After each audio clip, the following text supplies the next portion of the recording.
সাহাবীরা শোনো, আল্লাহ রাব্বুল আলামিন বলেছেন, ও আমার হাবিব, কোন বৃদ্ধ মানুষ, কোন বুড়া মানুষ চলতে পারে না।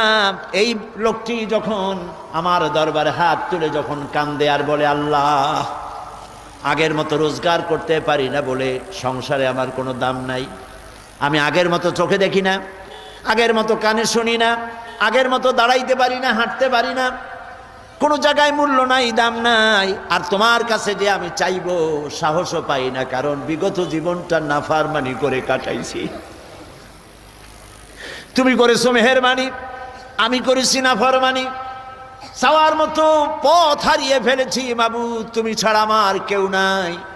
আল্লাহ বলেন, ও আমার নবী, আমার বৃদ্ধ বান্দা যখন এভাবে কাতরাতে থাকে, আমার তখন শরম হয় এই বুড়া বান্দাটারে কেমনে খালি হাতে ফিরায়।